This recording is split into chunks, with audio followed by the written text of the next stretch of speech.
Namo Amitābha Buddha. Dear friends, welcome. Tonight, before we go any further, let me ask you something gently. Have you ever been lying in bed, the lights already off, the house finally quiet, and yet your mind is still wide awake? Your body is tired, but your thoughts keep moving. Bills, health, family. Something you said earlier today, something you wish you had done differently. Tomorrow waiting just outside the door. So many people in America tell me the same thing. I don't know why I feel so restless. Nothing terrible is happening, but I can't rest. If that sounds like you, please know this first. There is nothing wrong with you. Your heart is not broken. It is simply carrying more than it was meant to carry alone. The Buddha understood this long before our modern lives became so busy and demanding. He taught that when the mind has no safe place to settle, it keeps wandering, even when the night asks us to rest. Tonight, I want to share a gentle way to let the mind lay its burdens down, not through force, not through struggle, but through understanding, compassion, and a simple spiritual practice you can use right here, right now. So take a slow breath, let your shoulders soften, and allow this moment to be the beginning of rest. The beginning of rest often feels so close and yet so far away. You soften your shoulders, your breath slows, the room holds still, and yet something inside refuses to lie down. For many people living in the modern world, sleep is no longer a simple human rhythm. It has become a negotiation, a quiet argument between the body, which is ready to rest, and the mind, which insists on staying alert.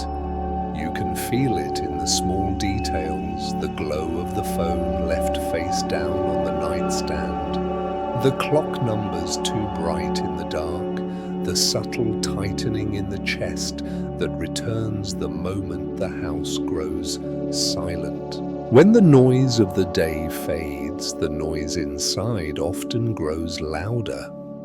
This is not because people today are weaker than those who came before. It is because the modern mind rarely gets permission to stop holding everything together. Even at night, many hearts remain on duty. They listen for problems that might arise tomorrow. They replay conversations from earlier in the day. They scan the future for danger, disappointment, or regret, as if vigilance itself were a form of protection. In Buddhist understanding, this restless state has a simple explanation. The mind has not learned how to come home. Throughout the day, attention is pulled outward, toward responsibilities, expectations, screens, obligations, and identities. A parent, a provider, a caregiver, a professional, a survivor. Each role asks for energy, concern, and effort. By evening, the body may finally reach the bed, but the mind is still standing in all those places at once. You might notice this when your eyes close, but your thoughts do not. Images drift in without invitation. A doctor's appointment, a bank balance, a loved one's tired voice. The feeling is subtle but familiar, like trying to sleep while holding a heavy bag you forgot to put down. From a Buddhist perspective, this is not a medical failure or a personal flaw. It is the natural result of a mind trained to grasp, plan, and protect without being taught how to release. The Buddha observed that suffering does not always announce itself as pain. Sometimes it arrives quietly, wearing the shape of tension, restlessness, or exhaustion that never fully resolves. The mind believes it must stay alert in order to keep life from falling apart. And so, even when nothing is happening, it remains braced. There is a moment many people recognize, lying still, breathing softly, yet feeling as if something important is being forgotten. The mind searches, scanning memory and imagination, trying to locate the unnamed threat. This searching is not intentional. It has become a habit. In Buddhist teaching, habits of the mind are called formations, patterns built slowly through repetition. Each time worry feels necessary, the habit grows stronger. Each time tension seems useful, the mind learns to hold itself tight. Over time, this becomes the background state, even at night. One evening, a woman named Margaret described this feeling with surprising clarity. After caring for her aging father all day, she would finally sit on the edge of her bed, turn off the lamp, and feel a wave of exhaustion wash over her. But as soon as the room darkened, her jaw clenched slightly, her breath shortened, and her thoughts returned to everything she might have missed. Did he take his medication? Did she say the right things? What if something happens while she's asleep? Nothing was wrong in that moment. The house was safe. Her father was resting, but her mind had learned that letting go felt dangerous. This is one of the quiet truths the Buddha pointed to. The mind confuses vigilance with care and tension with love. It believes that holding on is how we protect what matters. And yet, the very act of holding on is what keeps us from resting.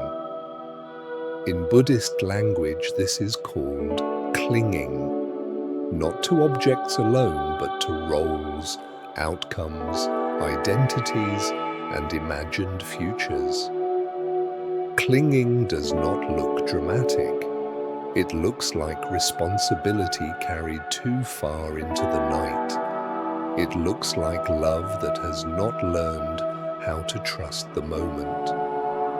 Another reason sleep becomes difficult is that modern life rarely offers closure. The day does not end naturally anymore. Emails wait, news continues, screens glow. Even in silence, the mind remains connected to an unfinished world. Without a ritual of release, the nervous system never receives the signal that it is safe to stand down. In monasteries, a bell once marked the end of the day. Its sound traveled gently through the air, reminding the mind that there was nothing more to do, nothing more to fix, nothing more to solve. That sound did not command sleep. It invited surrender. Most people no longer have such signals, and so the mind keeps working long after the body has asked for rest. The Buddha taught that true rest does not begin with sleep. It begins with understanding. When the mind sees clearly why it is tense, it can begin to soften. When it recognizes that vigilance has become habit rather than necessity, it can loosen its grip. Sleep does not come easily to a mind that feels responsible for everything, but peace begins to appear when the mind realizes it does not need to carry the entire world through the night. There is a subtle shift that happens when this insight is allowed to settle. The breath deepens without effort. The muscles around the eyes relax. The jaw releases its hold. Thoughts still arise, but they move more slowly, like clouds drifting across a wide sky rather than storms demanding attention.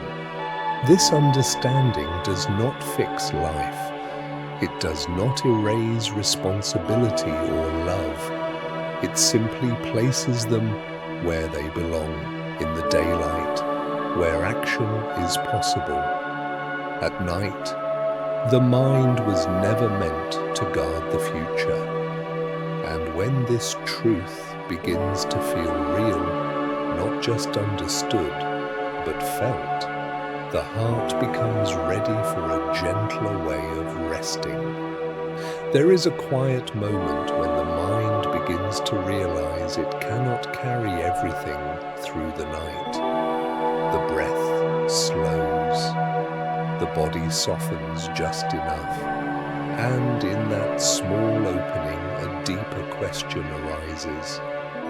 What is this uneasiness that never seems to fully leave? The Buddha gave this feeling a name, not to label it as a problem, but to help us recognize it with honesty and compassion. He called it dukkha.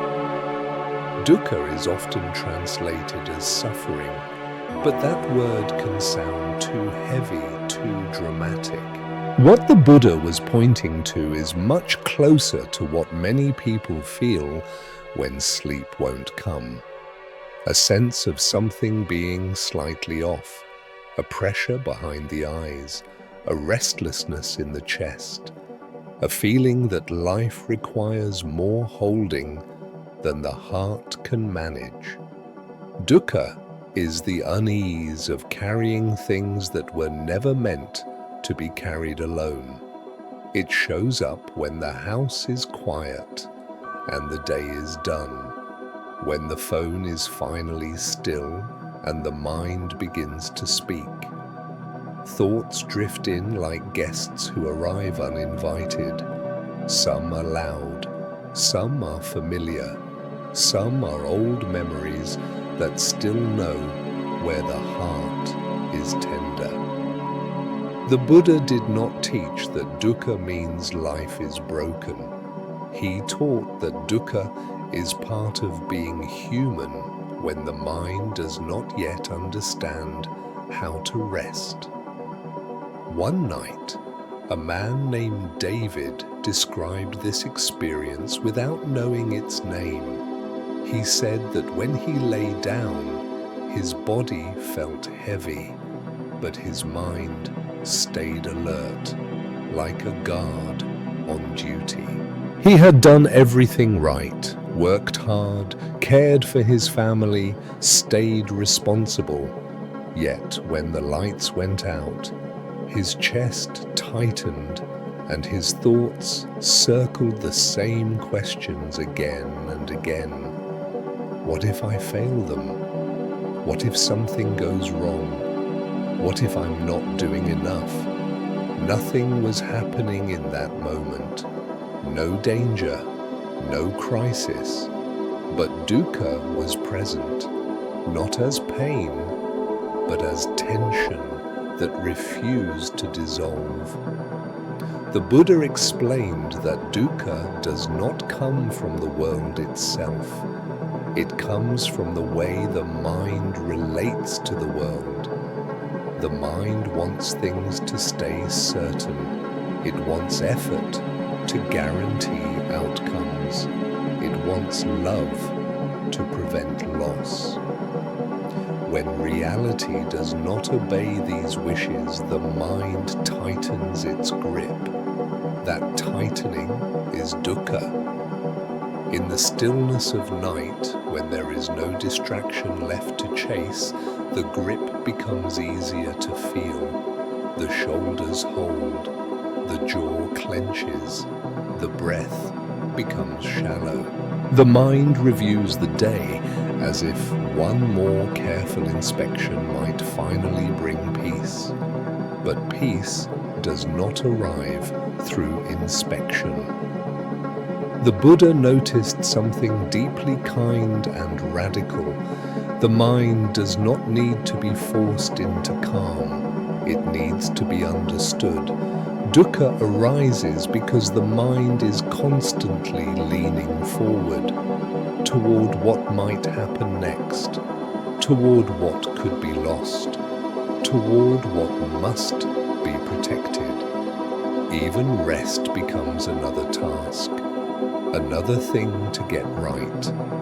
In Buddhist teaching, this forward-leaning habit is called craving, not only for pleasure, but for control, safety, certainty, and reassurance. The mind believes that if it holds tightly enough, suffering will be avoided. But the opposite happens. The tighter the hold, the more strained the heart becomes. Imagine holding a small bird in your hands. Out of fear it might escape, you grip too firmly. The bird struggles. Your hands ache. Peace is lost, not because the bird is dangerous, but because the holding is wrong. This is how dukkha quietly enters the night. The Buddha taught that the first step toward freedom is not fixing the mind, but seeing it clearly. Seeing that this restlessness is not a personal failure, it is a learned response, a habit shaped by love, responsibility, and fear mixed together. When this is seen, something subtle begins to change. The mind softens its judgment of itself. The breath becomes a little deeper. The heart loosens its demand to solve everything before sleep. In temples, there is often a moment when a bell rings slowly through the air. The sound does not rush. It does not insist. It simply arrives, fills the space, and fades.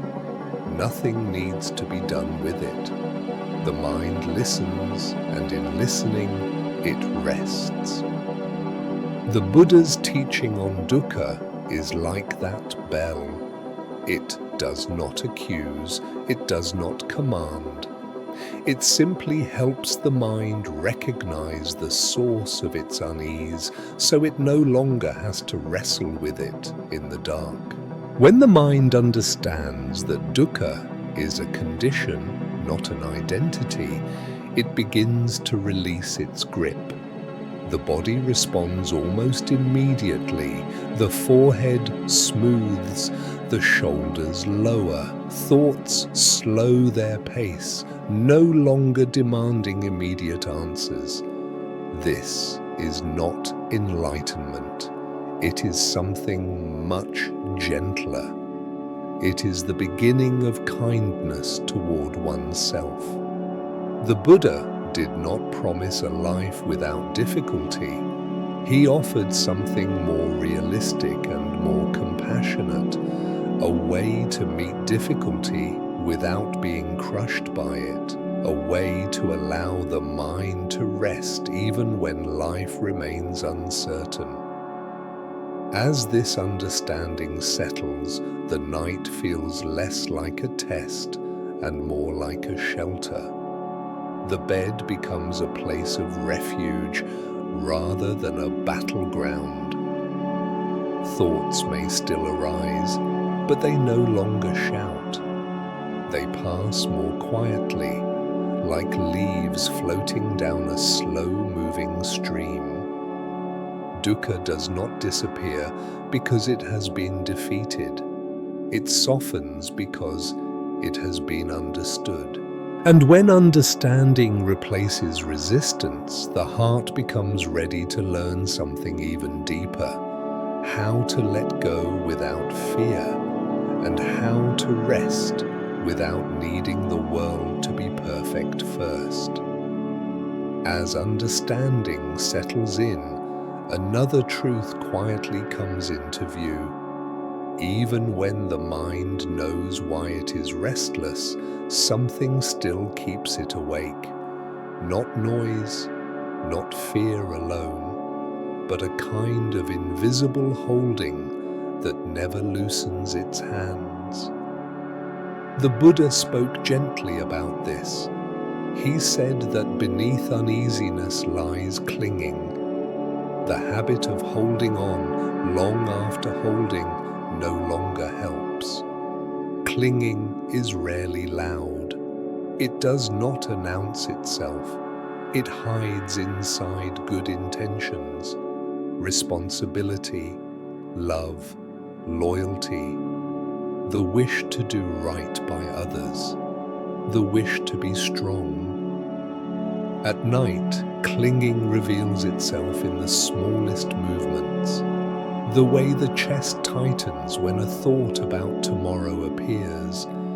The way the mind returns again and again to the same worry, as if repetition might somehow make it safe. The way the body lies still while the heart keeps watch. Many people believe clinging means attachment to things, money, success, comfort. But the Buddha saw something deeper. He saw that the mind clings most strongly to roles and stories.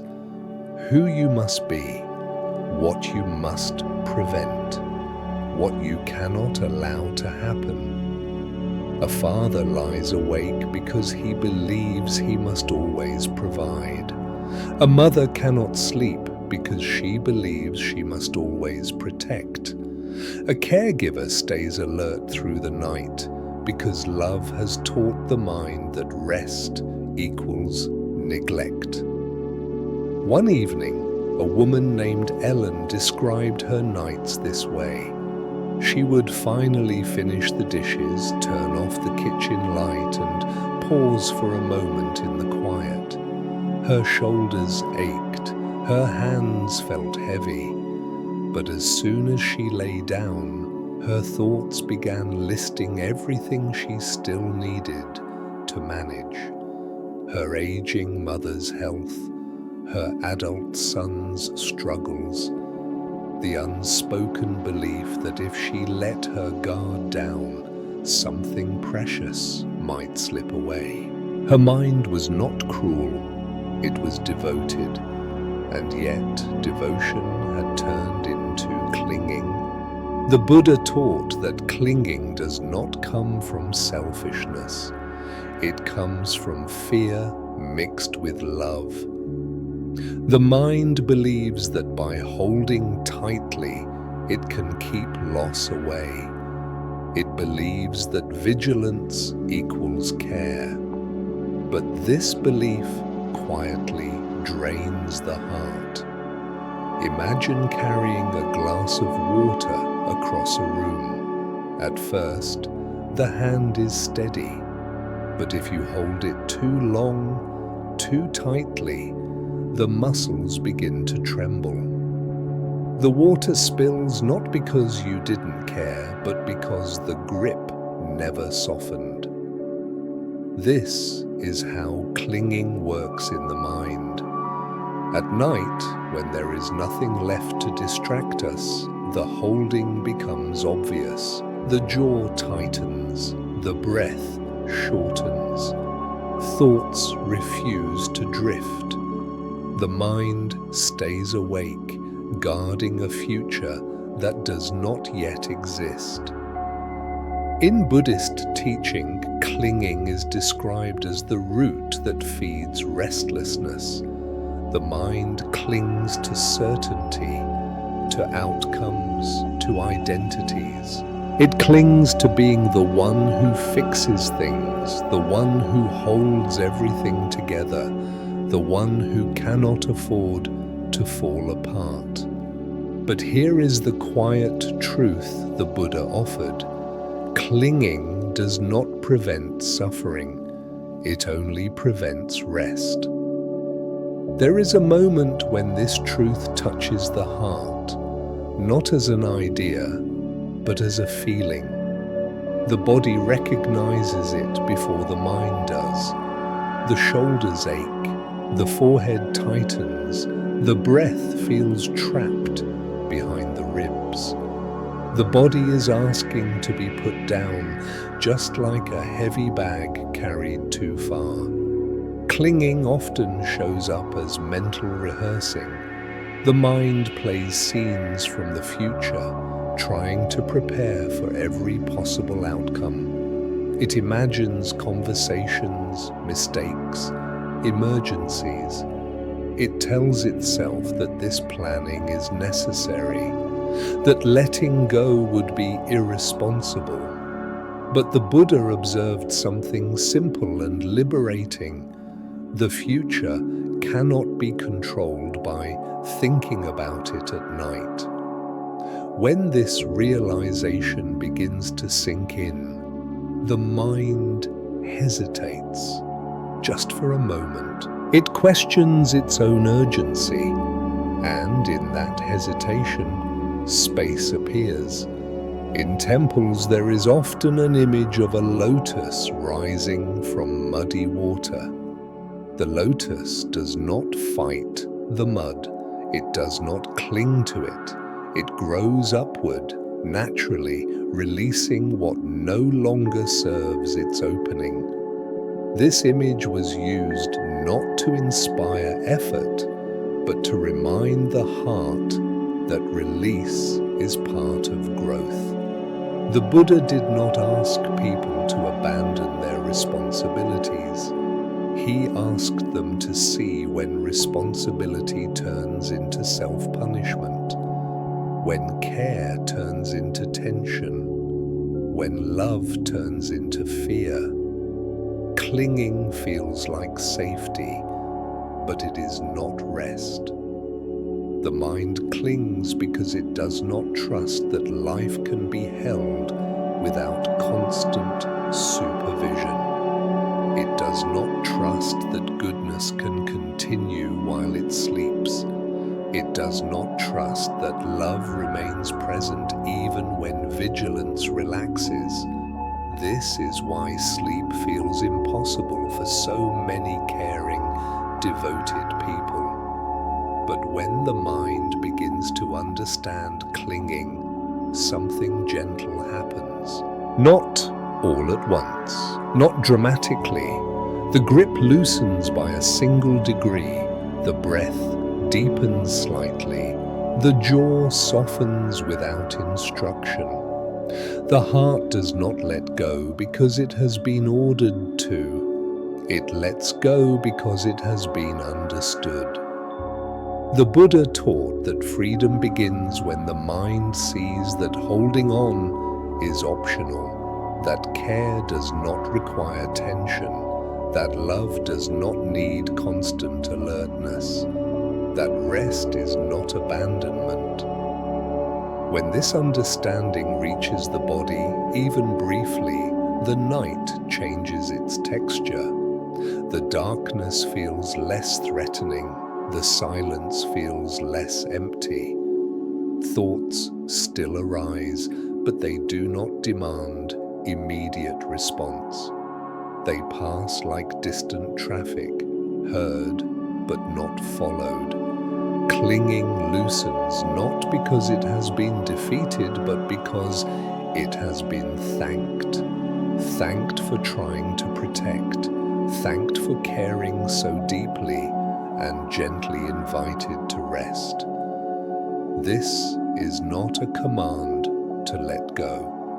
It is an invitation. And when the heart accepts that invitation, even for a breath or two, the night becomes lighter. The bed feels more welcoming. The mind begins to understand that nothing sacred is lost by resting.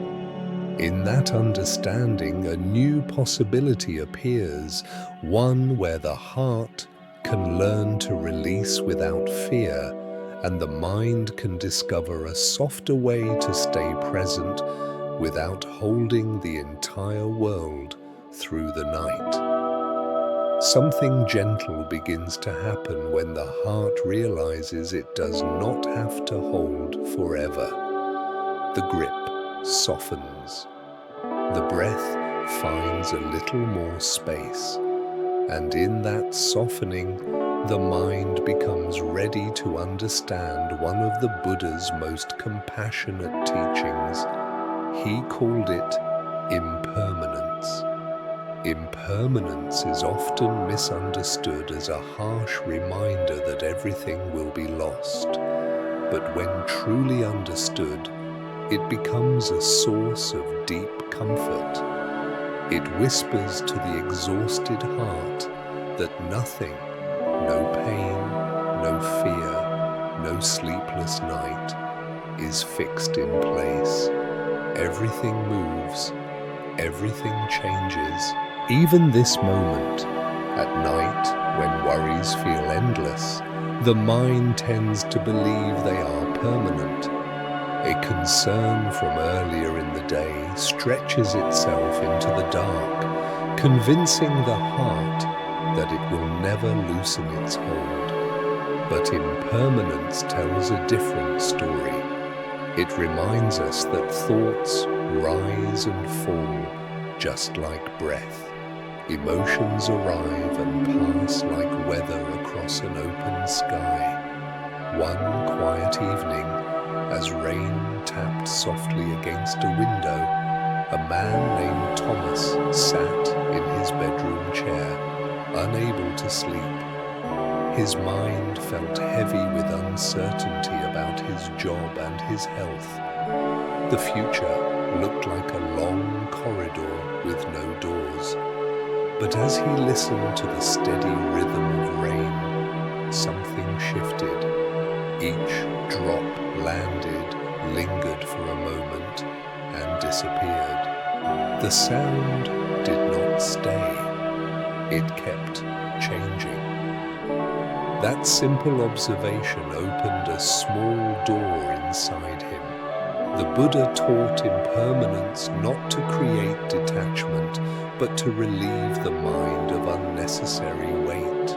When we believe something will last forever, especially pain, the heart hardens in self-defense. It braces. It prepares for endless endurance.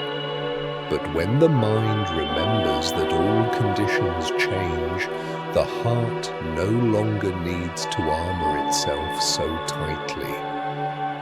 This is why understanding impermanence makes the mind softer. Impermanence does not mean that love is meaningless or that effort does not matter. It means that no single moment defines the whole of life. It means that today's worry does not own tomorrow. It means that the night does not have to explain the future. In Buddhist teaching, impermanence applies not only to outer circumstances but to inner states. Thoughts, moods, memories, and fears all follow the same law of change. They arise due to conditions, and they fade when those conditions shift. The problem is not that the mind experiences fear or sadness. The problem is that the mind forgets their temporary nature. It mistakes passing states for permanent truths. At night, this forgetting becomes especially strong. The dark removes distraction. and the mind fills the space with stories. But impermanence invites the mind to observe rather than engage, to notice without chasing, to witness without resisting. You might feel this when a worry arises and instead of tightening around it, you simply notice its shape, the way it feels in the chest, the way it changes with each breath, the way it loses strength when it is not fed. This noticing is not cold or distant. It is intimate and kind. It is the mind saying, "I see you, you are here, and you will pass." The Buddha understood that people suffer not because things change, but because they want things not to change. The heart longs for certainty, stability, and guarantees. But life does not move in straight lines. It moves like a river, sometimes calm, sometimes fast, always flowing. When the mind stops fighting this flow, something unexpected happens. Peace becomes possible even in uncertainty. There is a moment many people recognize when impermanence touches the heart. The body exhales more fully, the forehead smooths, the shoulders drop a fraction of an inch. The mind realizes it does not need to solve everything tonight. In temples you may see candles placed before an altar. Their flames flicker gently, never holding the same shape for more than a breath. And yet, the light they offer is steady enough to fill the room. This is how impermanence works. Change does not destroy stability. It creates a different kind of stability, one that does not depend on control. The Buddha taught that clinging to permanence in an impermanent world is what creates suffering. But learning to trust change allows the heart to relax. When the mind accepts that this moment is enough, sleep becomes less of a demand and more of an invitation. Impermanence also carries a quiet promise. Just as pain does not last forever, neither do joy, love, or opportunity. This awareness brings tenderness to the heart. It encourages presence. It reminds us to care deeply while letting go gently. For those who lie awake worrying about loved ones, impermanence offers another layer of comfort. It teaches that love does not require constant guarding, that relationships continue even when the mind rests, that goodness does not disappear when vigilance softens.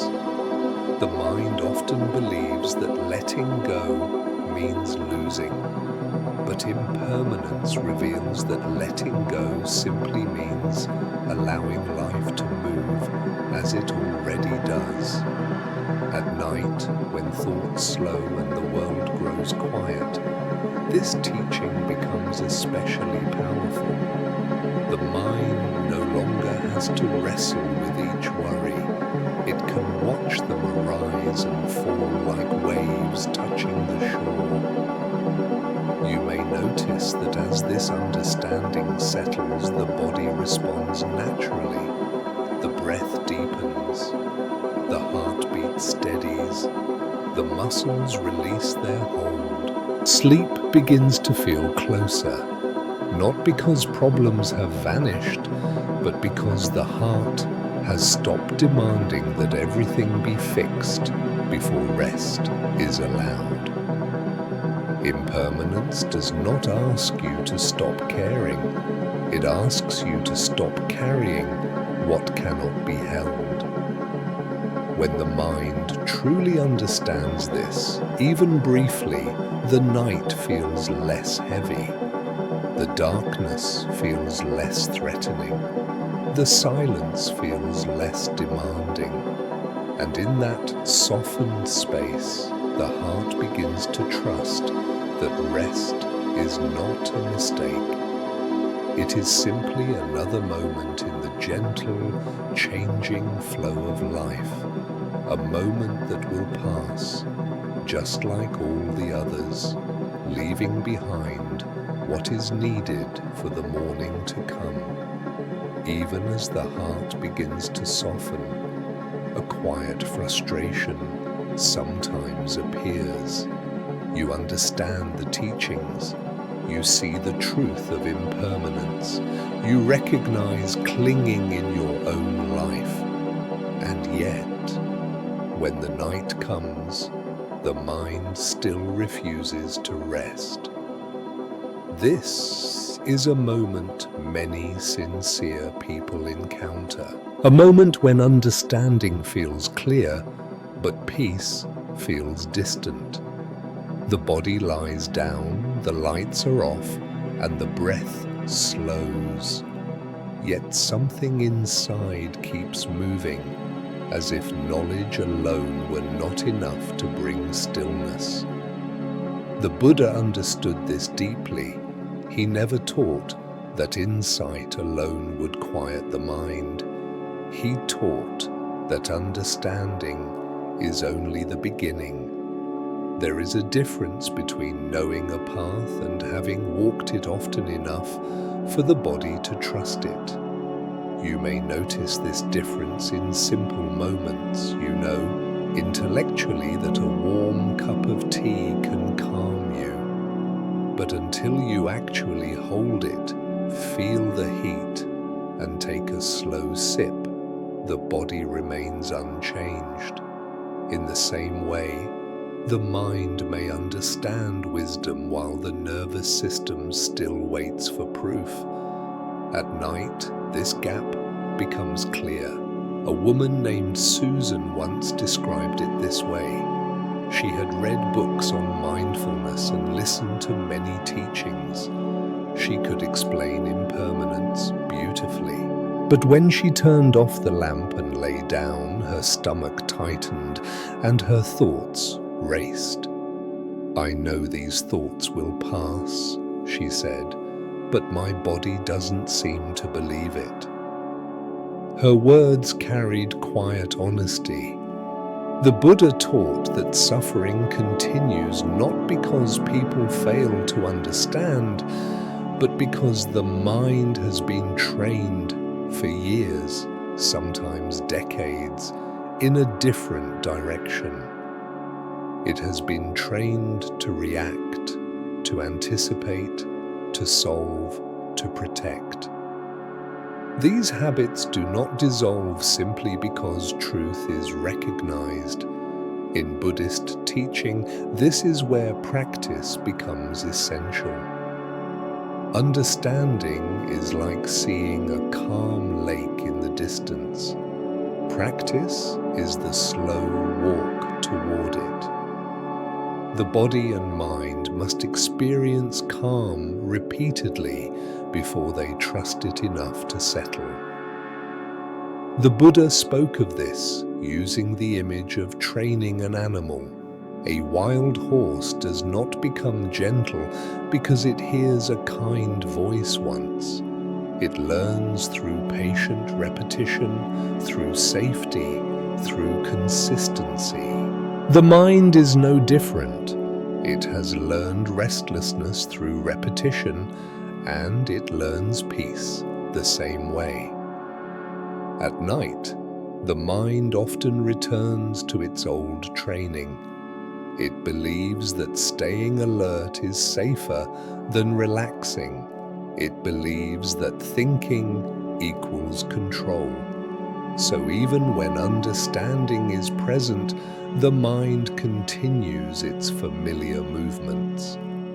This does not mean you are failing. It means the practice has not yet reached the body. The Buddha taught that true calm arises when the mind is given something stable to rest upon, not an idea, but an experience, not a concept, but a rhythm. This is why he emphasized gentle, repeated practices, simple actions that retrain attention and soothe the nervous system. When the mind has a place to land, it no longer needs to roam. Imagine trying to calm a child who is frightened. Explaining that there is nothing to fear rarely works on its own. What helps is presence, a steady voice, a familiar touch, a repeated reassurance. Over time, the child learns safety through experience, not explanation. The restless mind at night is very much like that child. It does not need to be argued with. It needs to be accompanied. The Buddha understood that wisdom must travel from the head to the heart, and from the heart into the body. Until then, understanding remains incomplete. This is why many people say, "I know all of this, but I still can't sleep." What they are really saying is, "My mind understands, but my body has not yet been taught." When this realization arrives, something tender happens. The struggle softens. Self-judgment loosens its grip. The heart stops demanding immediate results. There is a subtle shift from trying to fix the mind to gently caring for it. The Buddha taught that calm is cultivated, not forced. It grows in the presence of patience, repetition, and kindness. Just as muscles relax through regular stretching rather than sudden commands, the mind learns peace through consistent, gentle practice. At night, the absence of practice leaves the mind alone with its habits. But when a simple ritual is introduced, something steady, familiar, and comforting, the mind begins to change its expectations. This is where spiritual practice becomes not a belief, but a refuge.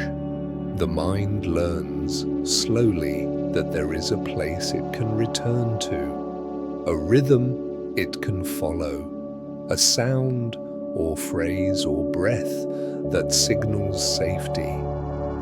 Over time, the body begins to recognize this signal and respond without effort. Understanding opens the door. Practice invites the mind to step inside. The Buddha never asked people to be perfect.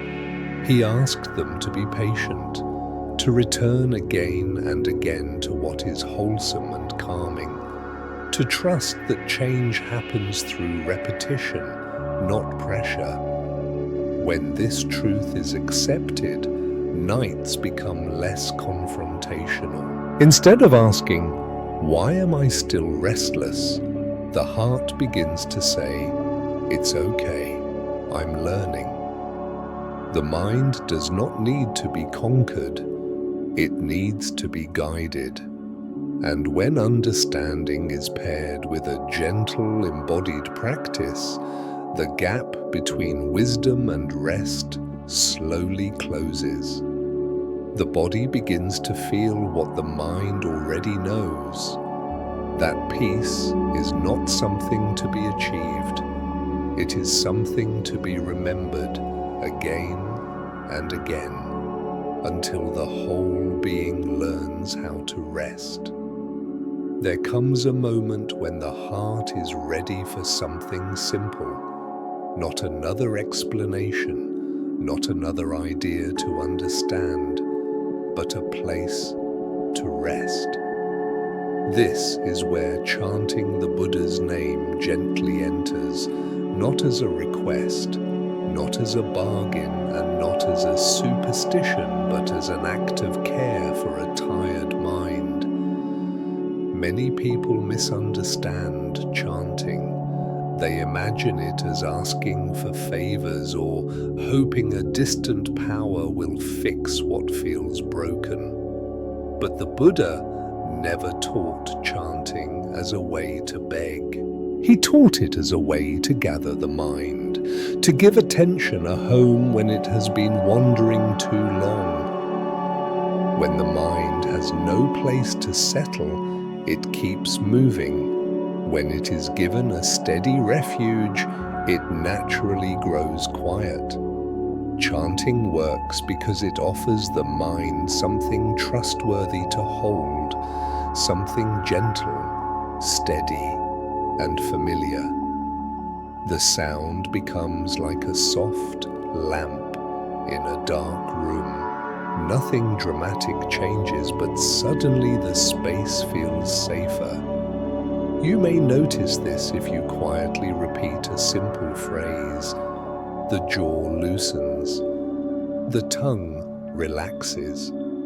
The breath begins to follow the rhythm of the words. Thoughts still appear, but they no longer collide with one another. They slow, as if yielding to a calmer current. This is not magic, it is the nature of attention. The Buddha taught that the mind is shaped by what it returns to again and again. When it returns to fear, fear grows stronger. When it returns to planning, planning never ends. But when it returns to something peaceful, the mind learns peace through familiarity. One evening, a man named Robert sat in his living room long after the house had gone quiet. His thoughts felt scattered, bouncing between worry and exhaustion. He had never considered himself religious, but a friend had once suggested gently repeating the Buddha's name when sleep felt far away. That night, with no expectation, he tried it. At first it felt awkward. His mind resisted, questioning whether it made sense. But he stayed with it, not forcing, not demanding results, just allowing the sound to be there. After a few minutes, something subtle happened. His breathing deepened without instruction. The muscles around his eyes softened. The constant commentary in his mind lost its urgency. He later said it felt like sitting beside a calm presence, one that didn't need anything from him. That is the true function of chanting. It is not about changing the outside world.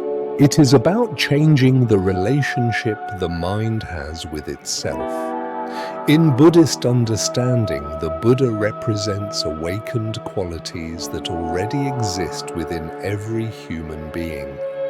Clarity, compassion, steadiness, wisdom. When the name of the Buddha is gently repeated, the mind turns toward these qualities. It remembers them. It begins to align with them. Chanting is a form of remembering. It reminds the mind that it does not have to solve everything, that it can rest in something larger than its worries, that it can lean instead of brace. At night, when the nervous system is still humming from the day, chanting offers a rhythm that tells the body it is safe to slow down. The repetition creates predictability. The predictability creates ease, and ease allows rest to appear naturally. This is why chanting works especially well before sleep.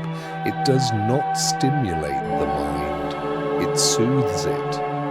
You may picture a candle flame in a quiet room. It does not push the darkness away. It simply remains steady. And in its steadiness, the room feels held. Chanting does the same for the inner world. Some people worry they are doing it wrong. They wonder if they should feel something special. But chanting does not require emotion or belief. It requires only gentleness and willingness. The sound itself does the work. The Buddha taught that when attention becomes unified, when it stops scattering, the mind enters a state of natural calm. Chanting is one of the simplest ways to support this unification, especially for people whose minds are tired and overworked. There is no need to chant loudly. There is no need to chant perfectly. A soft repetition, almost like a lullaby, is enough. As the words repeat, you may notice moments of quiet opening between them, small pauses where nothing needs to be said or thought. Those pauses are not empty, they are full of rest.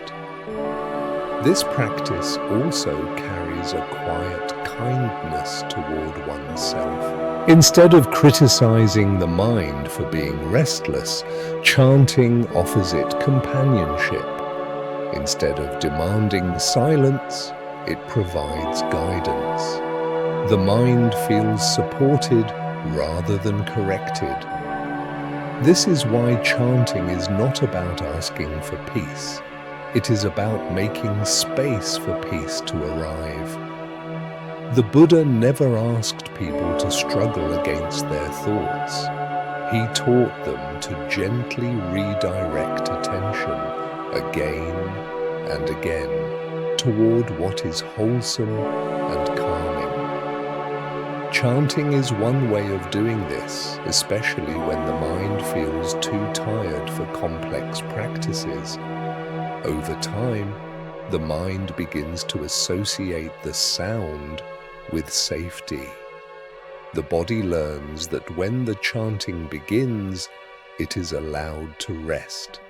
This learning happens quietly, without effort. And even if sleep does not come immediately, something equally valuable appears, a sense of being held, accompanied, and not alone with one's thoughts. For many people, this alone is enough to change the night. Chanting does not promise to remove all difficulties. It offers something more realistic and more compassionate, a place to rest the mind when life feels heavy, a way to lay down the burden of constant thinking, a reminder that peace is not something to achieve, but something to return to. When the mind has a place to rest, it no longer needs to wander, and in that resting, sleep often finds its way naturally, quietly, gently, like a long-awaited friend who arrives when the door is finally left open. Now, let the understanding gently turn into experience. There is nothing you need to prepare, nothing you need to fix, nothing you need to achieve. Just allow yourself to be here. If you are lying down, let your body settle into the bed as if the mattress were quietly receiving you. If you are sitting, let your weight drop naturally into the chair. Feel where your body is supported, the places where you do not need to hold yourself up. Notice your hands. Perhaps they are resting on your chest or by your sides.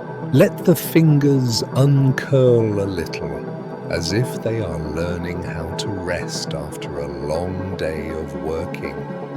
Now bring attention to your breath, not to control it, just to notice it. Feel the air move in through your nose. Feel it leave again. There is a gentle rhythm already here. You do not need to create it. As you breathe, imagine a quiet evening space. Perhaps it is a small room with a single candle. The flame is steady, not bright, not demanding, just present.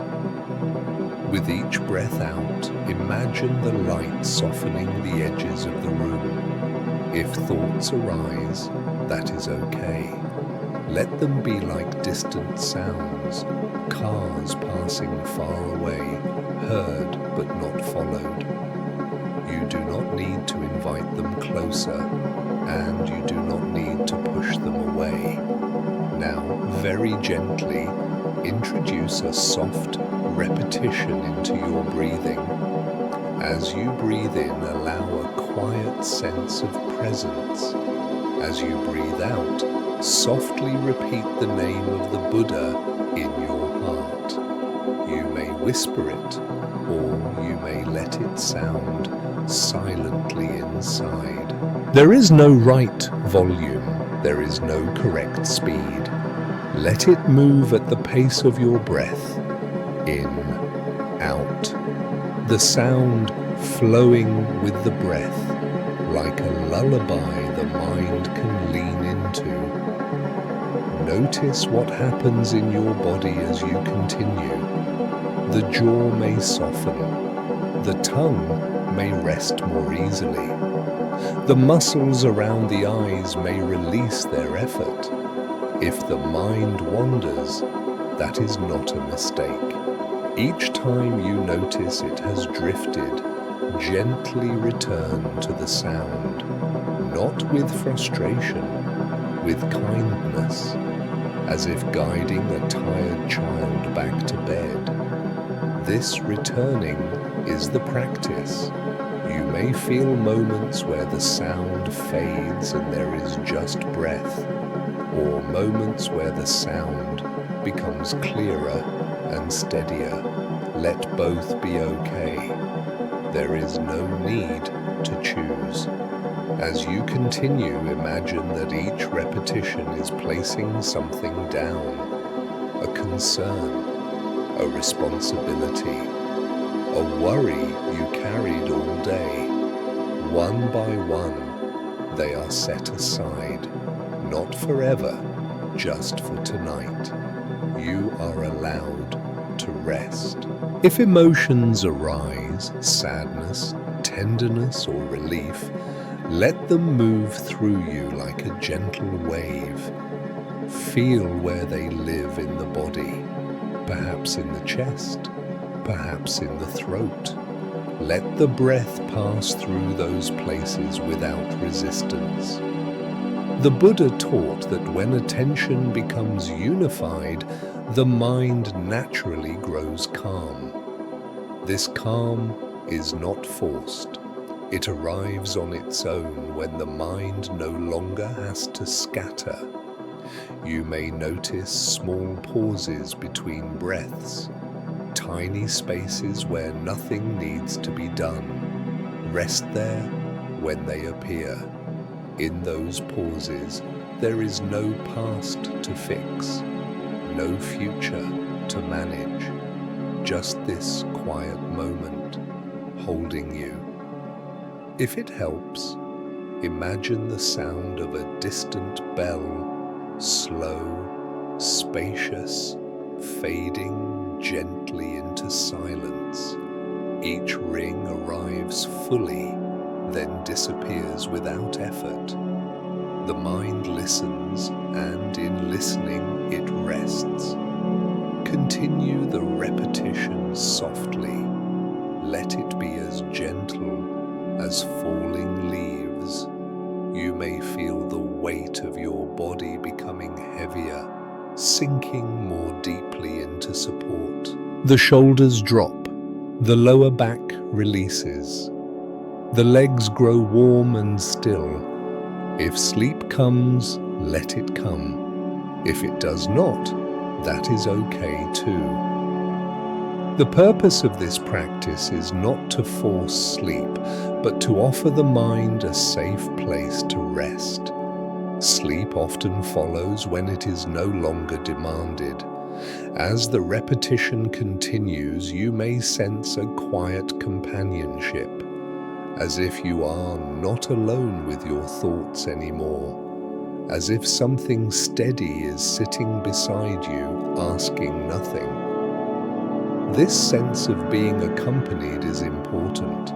Many minds stay restless because they feel they must face the night alone. This practice gently dissolves that feeling. You are not being asked to believe anything.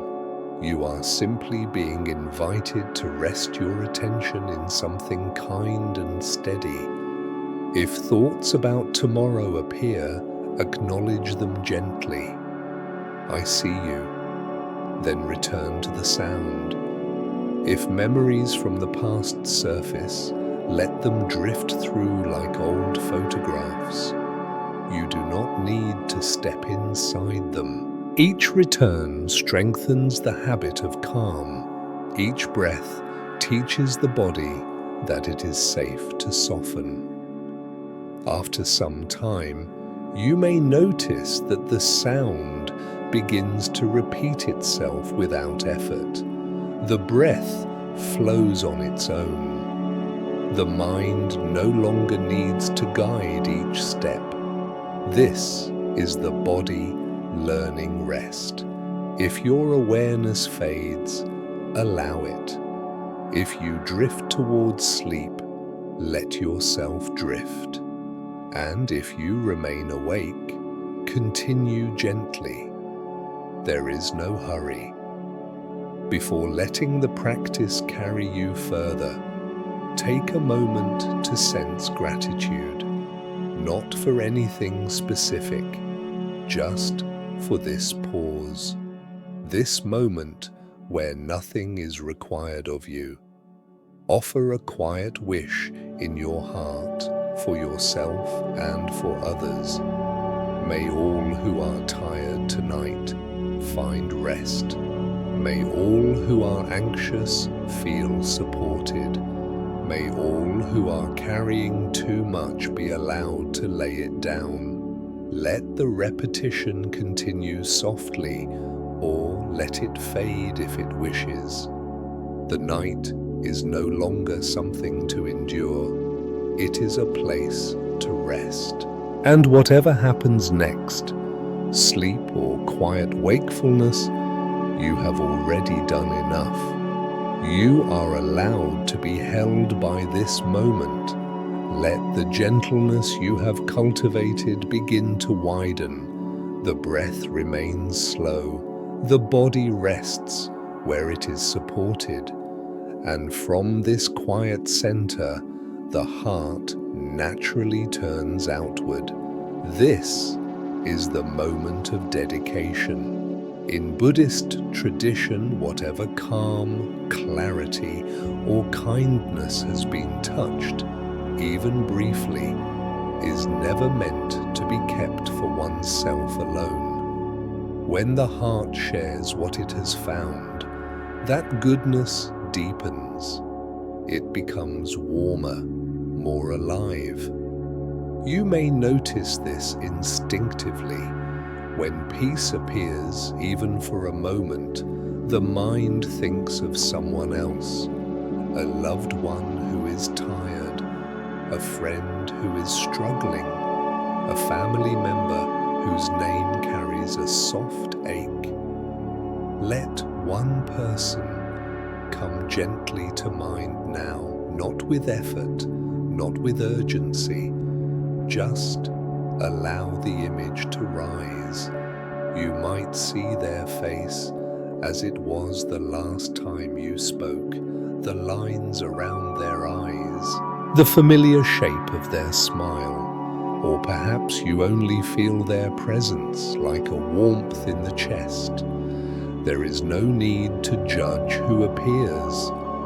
Whoever comes is the right one. Notice what the heart wishes for them. Usually it is simple, that they be safe, that they rest, that something heavy in their life become lighter.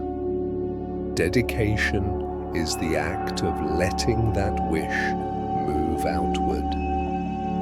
The Buddha taught that the heart grows larger when it gives away what it values most, and peace, once touched, is something the heart longs to share.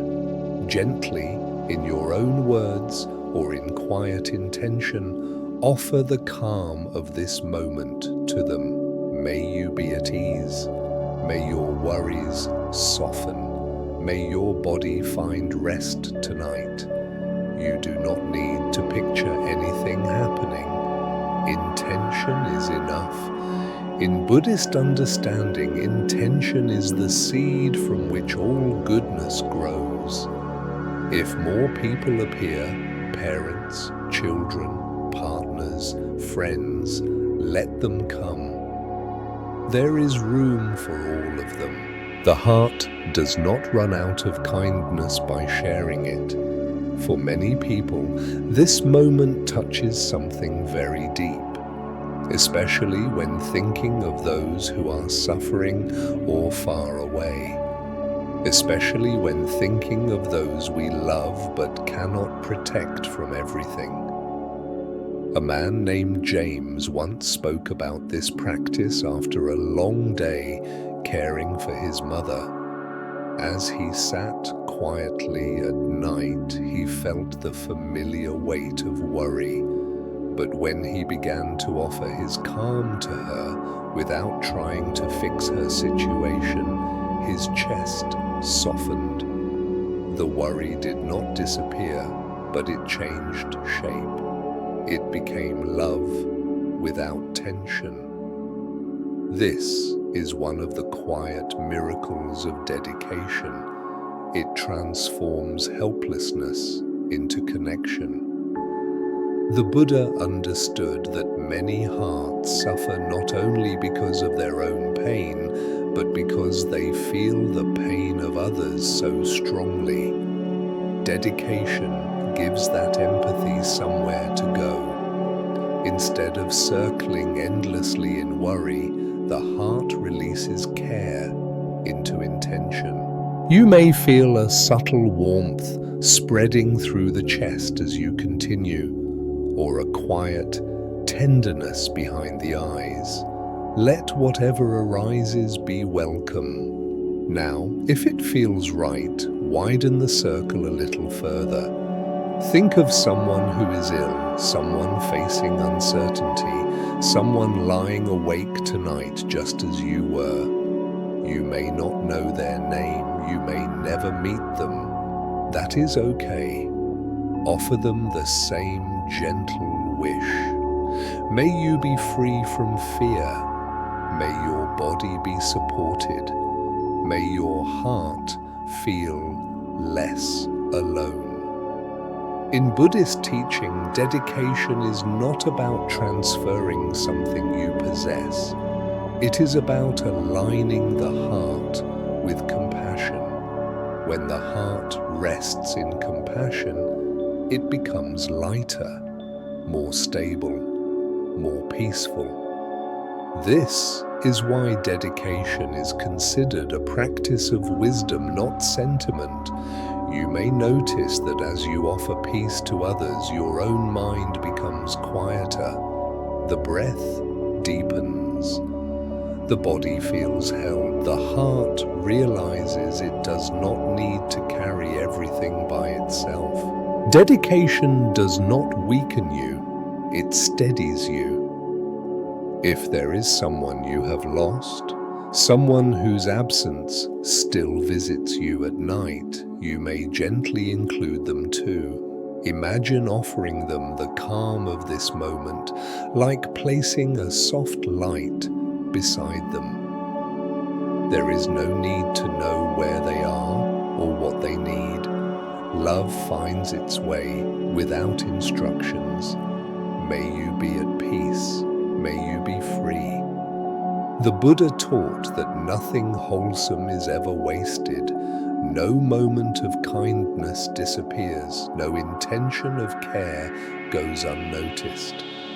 Whether seen or unseen, these offerings shape the heart that makes them. Now, if you wish, turn the dedication inward as well. Place one hand lightly over your heart, or simply bring awareness there.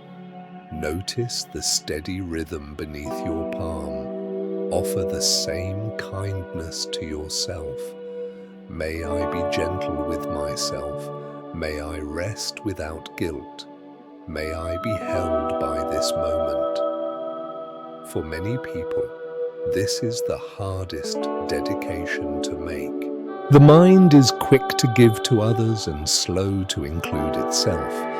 But the Buddha taught that compassion must be complete to be balanced.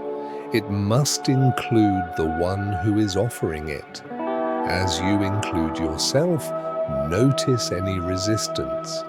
If it appears, meet it kindly. There is nothing to force. Let the dedication continue quietly for a few more breaths. With each exhale, imagine the heart releasing tension. With each inhale, imagine it receiving support. This practice is not about changing circumstances. It is about changing the quality of presence with which you meet them. When dedication is complete, something settles. The mind feels less alone. The heart feels more spacious. The night feels kinder. Whatever happens next, sleep or quiet wakefulness, this moment has already done its work. Peace has been touched, shared, and allowed to circulate. Let the wishes you have offered continue on their way, and allow yourself to rest in the simple truth that kindness, once given, always returns, often first to the heart that offered it. A quiet understanding begins to settle after the heart has shared its peace. Not a dramatic realization, not a sudden awakening, just a steady, grounded knowing that feels different in the body. Peace, the Buddha taught, is not something we arrive at once and keep forever. It is not a finish line waiting at the end of enough effort, enough healing, or enough good behavior. Peace is a way of walking, a direction the heart learns to take, step by step. When this is understood, something important relaxes inside. The mind no longer rushes toward calm as if it were a prize. The heart no longer scolds itself for moments of unrest. The night no longer feels like a test to pass. Peace becomes a path that unfolds under the feet, even when the ground is uneven. Many people believe they will finally be at peace when life settles down, when the bills are paid, when health improves, when relationships become easier, when the future feels secure. But life rarely arranges itself so neatly. There is always something unresolved, something uncertain, something waiting. The Buddha did not ask people to wait for perfect conditions. He taught peace as something practiced in the middle of imperfect ones. Imagine walking a long trail at dusk. The path curves, disappears behind trees, then reappears again. You cannot see the entire journey at once, but you can see the next few steps. You place your foot, then another, guided by the quiet light that is already there. Peace works the same way. It is practiced when the mind remembers to soften instead of tighten, when the breath is noticed instead of forced, when kindness is chosen over self-criticism, when attention is gently returned again and again without anger. Each small moment of practice becomes part of the path. A woman named Laura once shared how this understanding changed her nights. She used to believe that if she practiced correctly, rest would arrive and stay. When it didn't, she felt discouraged. But when she began to see peace as a path rather than a destination, something shifted. On restless nights, instead of fighting wakefulness, she practiced gentleness. On calmer nights, she practiced gratitude. Both became part of the same journey. The Buddha taught that the path is shaped by intention, not by intensity, but by direction. When the intention is to meet life with awareness and care, peace gradually becomes more familiar. It visits more often. It stays a little longer. And when it leaves less fear behind. This is also how karma is formed, not as reward or punishment, but as habit. Each time the mind chooses patience, patience grows. Each time the heart chooses compassion, compassion becomes easier. Each time attention returns to calm, calm becomes more accessible. Peace grows the way a garden grows, quietly, season by season, with care rather than control. There will still be nights when the mind feels restless. There will still be days when emotions rise unexpectedly. These moments do not mean the path has been lost. They are part of it. The Buddha taught that wisdom is not measured by the absence of difficulty, but by the way difficulty is met. On some nights, peace may feel like a deep stillness. On others, it may feel like simply not making things worse. Sometimes peace is falling asleep easily. Sometimes it is lying awake without panic. All of this belongs. There is a subtle freedom that comes when peace is no longer demanded. The heart stops bargaining with the moment. It stops saying, "I'll be calm when," and begins saying, "I can be present now." This presence changes everything. It changes how the body experiences the night. It changes how thoughts are held. It changes how uncertainty is met. Peace becomes something that moves with you rather than something you chase. The Buddha often spoke of the path as something walked with care, not rushed. Each step matters. Each return matters. Even pauses matter. This is especially comforting for those who feel they have tried everything, who have listened to teachings, practiced techniques, and still find themselves struggling at times. The path does not judge effort by results alone. It honors sincerity. A single breath taken with awareness matters. A single moment of kindness toward oneself matters. A single night spent not fighting the mind matters. Over time, these moments gather. They form a quiet momentum. The heart begins to trust the path even when it cannot see where it leads. And this trust brings a deeper kind of rest. The mind stops scanning for signs of success or failure. The heart stops measuring progress. The body learns that it does not have to perform calmness to deserve rest. Peace, then, becomes less fragile. It is no longer shattered by a difficult day.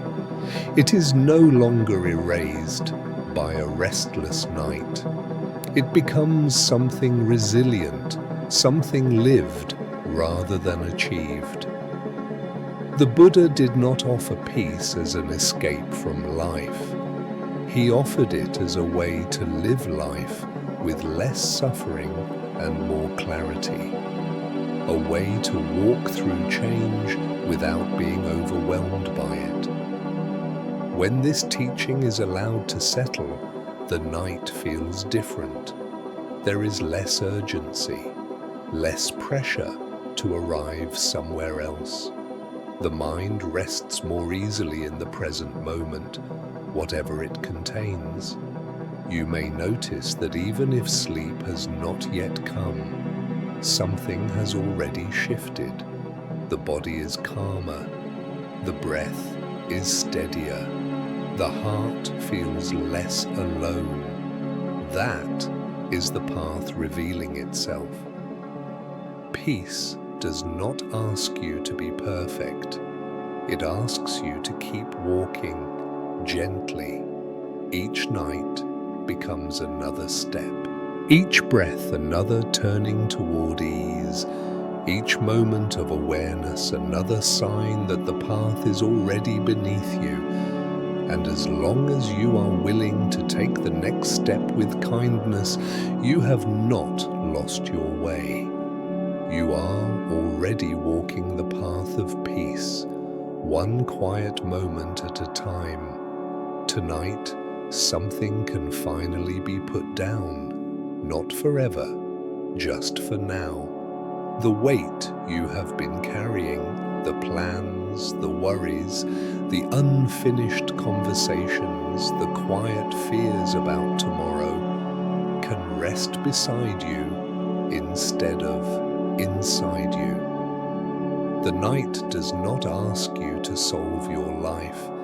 It only asks you to breathe. Feel the way the body settles when it is no longer bracing. The shoulders sink into the bed. The muscles around the eyes soften.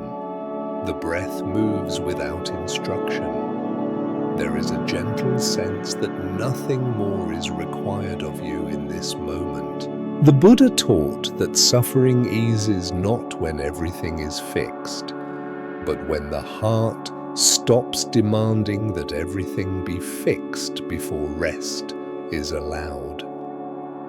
This is a deep kindness toward oneself. It is also a deep wisdom. You have seen tonight how restlessness is not a personal failure, but a habit shaped by care and responsibility. You have seen how clinging grows from love mixed with fear, how impermanence softens the grip, and how practice turns understanding into something the body can trust. You have felt how a gentle repetition can give the mind a place to land, and how dedication allows peace to move beyond the boundaries of the self.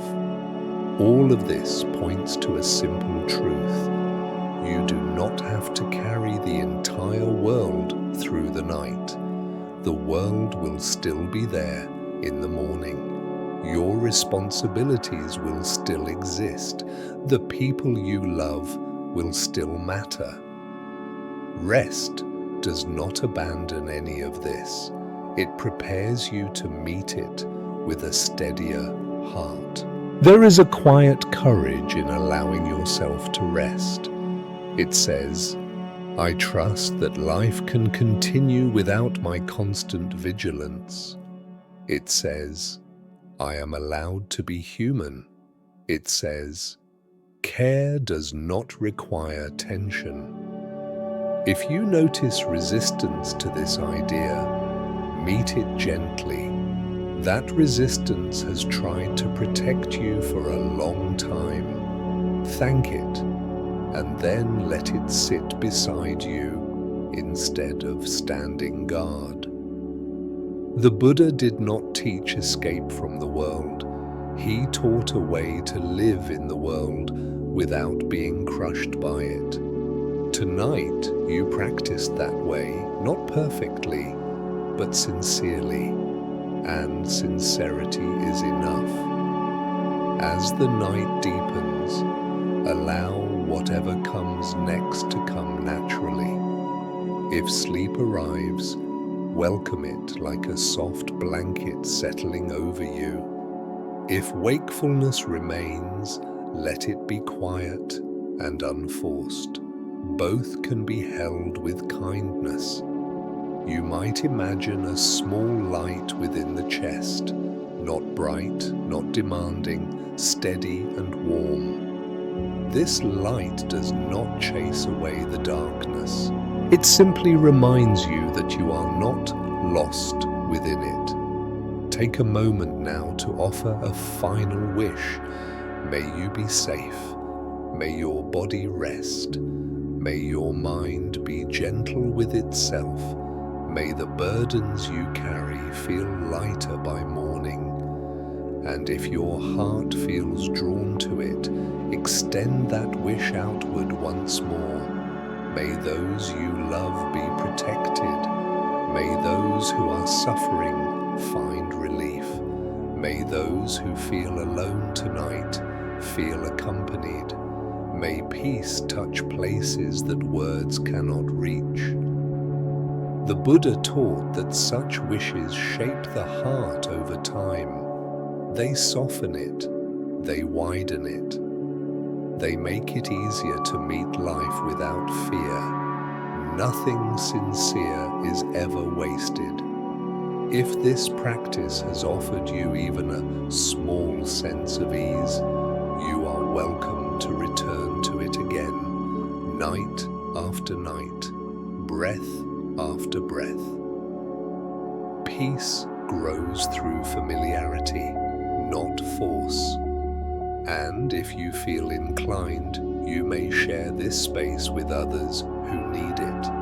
A quiet recommendation, a gentle word, or simply by carrying the calm you touch tonight into the way you speak and move tomorrow. This is how goodness spreads, quietly, without announcement. You may also choose to stay connected here where these reflections continue to unfold. There is no pressure, only an open invitation to walk together, one evening at a time. For now, let the night hold you. You have done enough today. You are allowed to rest. You do not need to carry the world until morning. May your sleep be deep if it comes. May your wakefulness be peaceful if it remains. And may you remember, when the day returns, that peace is not something you must chase. It is something you can return to again and again with every gentle breath.